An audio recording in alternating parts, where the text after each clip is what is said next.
இன்று எனக்கு ஒரு நல்ல தலைப்பு, மனதில் உறுதி வேண்டும் என்கிற ஒரு தலைப்பு. மனம் என்பதே இது என்று விஞ்ஞானிகளாலும் மற்றவர்களாலும் தெளிவாக வரையறுத்து விட முடியாத ஓர் உணர்வு. அது மூளையில் ஒரு பகுதியா, அது ஒரு மின்சார ஆற்றலா, அல்லது சில ரசாயனங்களுடைய கலவையா, சில குறிப்பிட்ட ஹார்மோன்ஸ், உயிர் திரவங்கள், குறிப்பிட்ட ஹார்மோன்ஸ் அவற்றினுடைய செயல்பாடா, மிக நீண்ட காலமான பழக்க வழக்கமா, எது மனம் என்பது தீர்மானிக்கப்படாதது. இன்னும் கொஞ்சம் விளக்கமாக சொல்வதுன்னு சொன்னால், வெத்தலை பாக்கு போட்டு பழக்கப்பட்டவங்களுக்கு வெத்தலை தனியாக தெரியும், பாக்கு தனியாக தெரியும், சுண்ணாம்பு வெள்ளையாக தனியாக தெரியும். இந்த வெத்தலை, பாக்கு, சுண்ணாம்பு இது மூணையும் ஒன்றா போட்டு வாயில் போட்டால் வெத்தலையோட பச்சை கலர் காணாமல் போயிடும், பாக்கோட ப்ரௌன் கலர் காணாமல் போயிடும், சுண்ணாம்போட வெள்ளை கலர் காணாமல் போயிடும். அதில் அது வரைக்குமே இல்லாத ஒரு சிவப்பு கலர் உருவாயிடும். அது வெத்தலையிலையும் இல்லை, சுண்ணாம்புலேயும் இல்லை, பாக்குக்குள்ளேயும் இல்லை. ஆனால் இதெல்லாம் நம்முடைய எச்சலோடு சேர்ந்து நம்ம கடித்த உடனே ஒரு பிரில்லியன்ட் ரெட்டு, பயங்கரமான ஒரு சிவப்பு கலர் உருவாயிடும். அது மாதிரி மனம் என்பது நம்ம உடலில் இருக்குதா, உயிரில் இருக்குதா, ஆத்மாவில் இருக்குதா, இப்படி எத்தனையோ பேர் ஆராய்ச்சி பண்ணிக்கிட்டே இருக்கிற போது இந்த வெத்தலை பாக்கு சுண்ணாம்பு கலந்த உடனே அதில் சிவப்பு கலர் வந்த மாதிரி உடம்பும் உயிரும் கலந்த உடனே உள்ளம் என்ற ஒன்று தானாக அதிலிருந்து தோன்றிவிடுகிறது. ஆனால் அதுதான் எல்லாத்தையுமே நிர்ணயம் பண்ணுவதாக நம்முடைய வாழ்க்கையை மாற்றுகிறது. மனம் போல வாழ்வு அப்படிங்கிறாங்க.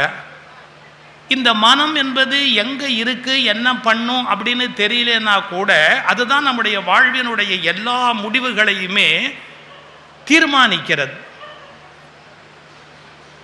இப்போ கொஞ்சம் இப்படி யோசிச்சு பாருங்களேன். ரெண்டு வகையில் பிரித்து, நிறைய பிரிவு இருக்கு, ரெண்டு வகையில் பிரித்து உளவியல் நிபுணர்கள் கான்ஷியஸ் மைண்ட், சப்கான்ஷியஸ் மைண்ட் அப்படின்னு ரெண்டாக பிரிச்சிருக்கிறாங்க. இந்த உலகத்தை ஆட்டி படைக்கக்கூடிய சக்தி எதுக்கு இருக்குது? கான்ஷியஸ் மைண்டுக்கு இருக்குதா, சப்கான்ஷியஸ் மைண்டுக்கு இருக்குதா அப்படிங்கிற கேள்வியை ஓயாம உளவியல் நிபுணர்கள் கேட்டுக்கிட்டே இருக்கிறாங்க. கான்ஷியஸ் மைண்ட் எவ்வளவு விதமான முடிவுகளை எடுத்தாலும் சப்கான்ஷியஸ் மைண்ட் அப்படிங்கிறது தான் பலம் உள்ளதாகவும் ஆற்றல் உள்ளதாகவும் செயல் உள்ளதாகவும் வாழ்க்கையில் தானாகவே பல காரியத்தை நடத்துது. இதை நம்ம புரிஞ்சுக்கிறதுக்காக ஒரு சின்ன உதாரணம் சொல்கிறேன். சிக்மண்ட் ஃப்ராய்டு அப்படிங்கிறவர் உங்களுக்கு தெரியும், உளவியல் துறையினுடைய தந்தை என்று கொண்டாடப்படுகிறவர். அவர் தான் மனதை பகுத்து மனதினுடைய செயல் எப்படி என்ன ஏதுங்கிறத பற்றி வாழ்க்கை முழுக்க ஆராய்ந்து விஞ்ஞான பூர்வமான உண்மைகளை வெளிப்பிட்டவர் சிக்மண்ட் ஃப்ராய்டு. அந்த சிக்மண்ட் ஃப்ராய்டுக்கு ஒரு 50 வயது இருக்கிற காலகட்டம். அவர் ஒரு ரயில்வே ஸ்டேஷனில் இறங்கி நடந்து போயிட்டு இருக்கிறாரு ஃப்ராய்டு. அப்படி நடந்து போயிட்டு இருக்கும்போது கொஞ்சம் முன்னாடி அப்படி பார்க்குற இடத்துல ஒரு பொண்ணு ரொம்ப அழகா, ரொம்ப ரொம்ப அழகா ஒரு பொண்ணு அப்படி போயிட்டு இருக்கிறது அவருக்கு கண்ணுக்கு தெரியுது. அவர் மனசில் என்ன தோணுச்சு தெரியுங்களா? அந்த பொண்ணை தொட்டு பார்க்கணும்னு தோணுச்சு. ஒரு வயசு வேணா 50 வயசு.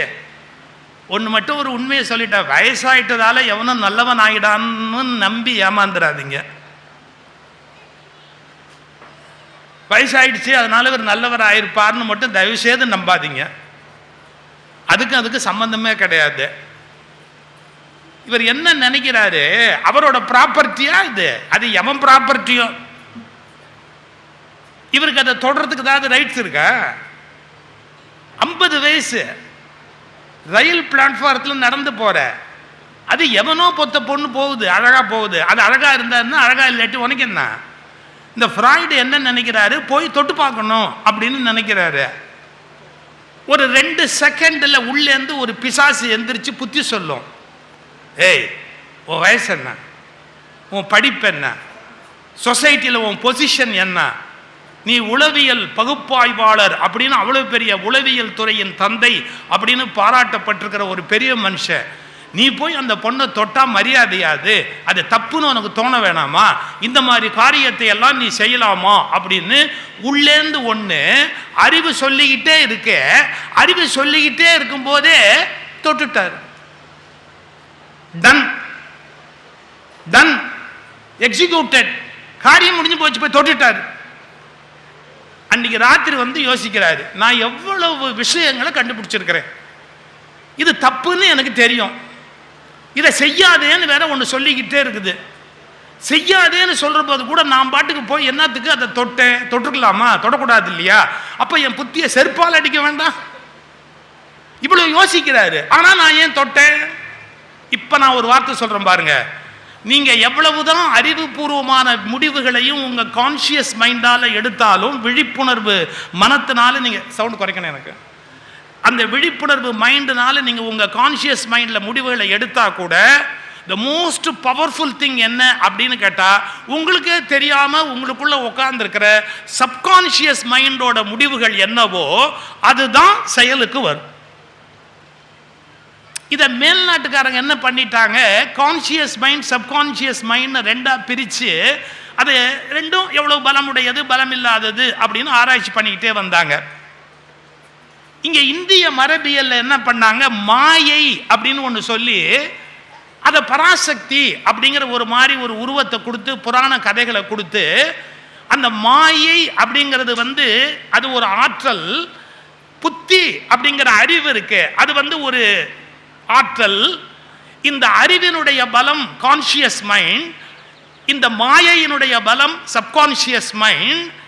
இதுக்கு ரேஷியோ பவர் என்ன அப்படின்னு கணக்கு பார்த்தா, இந்த புத்திங்கிறதுக்கு ஒரு பவர் இருந்ததுன்னு சொன்னா, இந்த சப்கான்சியஸ் மைண்டுங்கிற மாயைக்கு it is 9 times powerful than புத்தி. 1 மடங்கு புத்தி பவர்ஃபுல் அப்படின்னா 9 மடங்கு அதிகமான ஆற்றல் உடையது எதுன்னு கேட்டா நம்முடைய சப்கான்சியஸ் மைண்டு. இவங்க புராணத்தில் என்ன கதை பண்ணிட்டாங்க, இது நவராத்திரி, நவராத்திரினா 9, அது சிவராத்திரி, அது 1 அப்படின்னா, உனக்கு 1 பாயிண்ட் புத்தி இருந்தா 9 பாயிண்ட் உள்ளுக்குள்ள என்ன உட்கார்ந்துருக்கும் அப்படின்னு கேட்டா உங்களுடைய மனசோட பிசாசு. அது என்ன சொல்லுதோ அதை தான் நீங்க கேட்பீங்களே ஒழிய, உங்க அறிவு சொல்றது சொல்லலாம். அதுவும் அடுத்த ஆளுக்கு உபதேசம் பண்ற போது நம்ம அறிவு பிரமாதமா வேலை செய்யும். இன்னொருத்தனுக்கு புத்தி சொல்றதா இருந்தா வக்கனையா சொல்லும், ஆனா தனக்குன்னு வரும்போது அது ஒண்ணுமே நினைவுல இருக்காது. அது ஏன் நினைவுல இல்லை அப்படிங்கறத கொஞ்சம் நம்ம யோசிக்கணும். அப்ப மனம் என்பது என்ன ஒரு கேள்வி வரும். இப்ப நான் ஓரளவு ஒரு லேமன் பாயிண்ட் ஆஃப் வியூல இருந்து ஒரு சயின்ஸை புரிஞ்சுக்கிறதுக்கான முயற்சியை பண்றேன். நான் வந்து I am not a qualified psychiatrist to explain you what is psychology, what is mind and எவ்ரிதிங்கிறத சொல்றதுக்கான ஒரு சைக்காட்ரி நான் படித்த ஆள் இல்லை. ஆனால் நான் ஒரு பாமரன், என்னுடைய எல்லையிலேருந்து ஒன்றை பார்த்து சில விஷயங்களை நான் தெரிஞ்சுக்குவேன். இந்த சப்கான்சியஸ் மைண்ட் எவ்வளோ பவர்ஃபுல் அப்படிங்கிறதுக்கு அடையாளம் என்னன்னு கேட்டால், ஓஷோ எழுதுறாரு, ஒரு சைக்காட்ரிஸ்ட் கிட்ட ஒருத்தன் வர்றான், அவன் என்ன பண்றாரு, டேபிளில் படுக்க வைக்கிறாரு. அதுக்கப்புறம் ஆழ்நிலை தூக்கம்னு ஒன்று கூட்டிட்டு போவாங்க. அதாவது ஒரே விஷயத்தை திரும்ப திரும்ப ஒரு குரல்ல, ஒரே மாதிரி குரல்ல சொல்லிக்கிட்டே இருந்தா நமக்கு தூக்கம் வர ஆரம்பிச்சிடும். அதை வந்து சைக்காட்ரிஸ்ட் பிரமாதமாக பண்ணுவாங்க. ஆனால் அதுக்கு சைக்காட்ரிஸ்ட் தான் வேணுங்கிறது இல்லை, சில பேச்சாளர்களே அந்த மாதிரி கேட்குறவங்களெல்லாம் தூங்க வைக்கிற அளவுக்கு பவர்ஃபுல்லாக இருப்பாங்க. அது ஒரு மாதிரியான வாய்ஸில் அது ஒரே மாதிரியாக சொல்லிக்கொண்டே இருந்தால் அவங்கள அறியாமையே அப்படியே அந்த வித்ட்ராயல் மூளை வந்து அதுலேருந்து கயட்டிக்கும். வித்ட்ராயல் ஆகி அது தூங்க ஆரம்பிச்சிடும் அது பாட்டுக்கு. அந்த தூக்கத்துக்கு போனதுக்கு அப்புறமா அந்த சைக்காட்ரிஸ்ட்டு அவனை கையாளுவார். அது மாதிரி ஒரு சைக்காட்ரிஸ்ட் என்ன பண்ணாரு, தங்கிட்ட வந்த ஒரு பேஷண்ட்டை படுக்க வச்சு அப்படியே மெதுவா அப்படியே ஆழ்நிலை தூக்கத்துக்கு அவனை கூட்டிட்டு போய் ஃபுல்லா தூங்க வச்சுட்டாரு. இப்போ ஆனா தூக்கத்துல பேசலாம். அவன்கிட்ட என்ன பேசுறாரு, தலகாணியை எடுத்து அவன் கையில கொடுத்தாரு. தலகாணி எடுத்து அவன் கையில கொடுத்துட்டு இதான் உன் காதலி முத்தம் கொடுன்னாரு. உங்களுக்கு தெரியுமா, ஆழ்நிலை தூக்கத்துக்கு கூட்டிட்டு போயிட்டா இவங்க கமாண்ட்ல தான் அவங்க இருப்பாங்க, என்ன சொன்னாலும் செய்வாங்க அவங்க. அந்த ஆழ்நிலை தூக்கத்துல கமாண்ட் கொடுக்கிறார், இதான் உன்னோட காதலி, கட்டி பிடிச்சி முத்தம் கொடு அப்படிங்கிறார். அவன் தலகாணியை கட்டி பிடிச்சி முத்தம் கொடுக்குறான். இப்ப தலகாணியை கட்டி பிடிச்சி முத்தம் கொடு அப்படின்னு அந்த சொன்ன வார்த்தைக்காக தலகாணியை கட்டி பிடிச்சி முத்தம் கொடுக்கிற போது முடிஞ்சு போச்சு.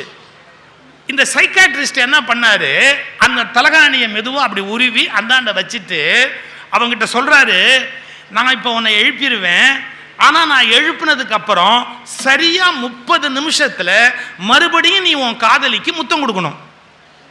நான் இப்ப உன்னை எழுப்பிடுவேன், ஆனா மறந்துடாத, சரியா அரை மணி நேரம் கழிச்சு நீ உன்னுடைய காதலிக்கு முத்தம் கொடுக்கணும், இது கமாண்ட், குறிச்சுக்கோ அப்படின்னு சொல்லிட்டு தூக்கத்திலிருந்து எழுப்பிட்டார். அவனை எந்திரிச்சான், பேசிக்கிட்டு இருக்கான், இவரோட பேசிக்கிட்டே இருக்கிறான். ஒரு 20 நிமிஷம் 25 நிமிஷம் ஒன்றும் நடக்கல, பெருசா பிரச்சனை வரல. 25-26 நிமிஷத்துக்கு அப்புறம் பரபரப்பா ஆயிட்டான், ரெஸ்ட்லெஸ் ஆயிட்டான். அப்படிங்கிறான், இப்படிங்கிறான், தேடுறான், ஆடுறான், என்னெல்லாமோ பண்றான். இவர் கேட்டாரு, என்னடா ப்ராப்ளம் உனக்கு, ஒய் ஆர் யூ ரெஸ்ட்லெஸ், ஏன் இப்படி அமைதி இல்லாம இருக்கிற? அவன் கேட்டான், இங்க ஒரு தலகாணி இருந்ததே எங்கன்னா. இப்போ உனக்கு எதுக்குடா தலகாணி, என்ன தூங்கவா போற, இப்போ உனக்கு எதுக்கு தலகாணி, அதெல்லாம் என்ன கேட்காதீங்க, இங்க ஒன்று இருந்தது தலகாணி, அது எங்க அப்படின்னா.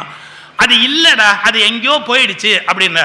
வெறி பிடிச்ச மாதிரி எந்திரிச்சு நேரா போய் அவர் கபோர்டுக்குள்ள வச்சிருந்தார், கபோர்டை திறந்தான், தலகாணியை எடுத்தான், கட்டி பிடிச்சான், அழுத்தி ஒரு முத்தம் கொடுத்து அந்த தலகாணியை கொஞ்சிட்டு அப்புறமா அமைதியா வந்து உட்கார்ந்தான். அவர் கேட்டாரு, இப்ப எதுக்கு தலகாணிக்கு முத்தம் கொடுத்த?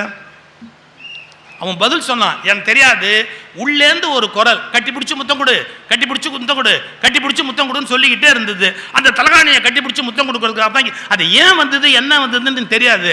நேரா போனேன், கட்டி பிடிச்ச முத்தம் கொடுத்த, முடிஞ்சு போச்சுன்னா. இந்த சப்கான்சியஸ் மைண்ட் உங்களுக்குள்ள ஒன்று உட்கார்ந்து இருக்குது, அது என்ன உத்தரவு போடுதோ அதை உங்களால மீறவே முடியாது. தம் அடிக்கிறவன், தண்ணி போடுறவன், யாராவது தம் அடிக்கிறவன் அறிவுபூர்வமா தம் அடிக்க முடியுமா? யோசிச்சிருக்கீங்களா நீங்க? ஒரு பரபரப்பு இருக்கும். ஒரு சிகரெட்ல இருந்து அவங்க தட்டுறது, அவங்க எடுக்கிறது, அந்த பாக்ஸ்ல தட்டுறது, அதை மேல வைக்கிறது, நீங்க நல்லா கவனிச்சீங்கன்னா அறிவுபூர்வமா ஒரு தியானம் மாதிரி எவனாலையும் சிகரெட் பிடிக்க முடியாது. ஒரு விதமான பரபரப்பு, ஒரு விதமான படபடப்பு உள்ளேந்து இருந்துகிட்டே இருக்கும். அது ஏன் செய்யறோம், எதுக்கு செய்யறோம்லாம் தெரியாது. அதை செய்யாம இருக்க முடியாது, அதை செய்யாம இருக்க முடியாது, அதை செய்யாம இருக்க முடியாது. அந்த ஒரு பிடிவாதம் மட்டும் இருக்கும். அதை எடுத்து அதை அவன் பற்ற வச்சு அந்த காரியத்தை பண்ணுவான். நம்ம வாழ்நாள் முழுக்க நமக்கு தரப்பட்ட நியாயமா அநியாயமானு தெரியாது.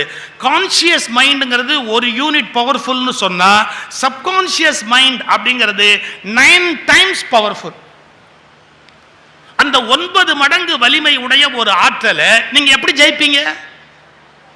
உங்களால எப்படி அந்த 9 மடங்கு வலிமை உடைய ஆற்றலை ஜெயிக்க முடியும்? இந்த ஒரு கேள்வியை யோசிச்சுக்கங்க.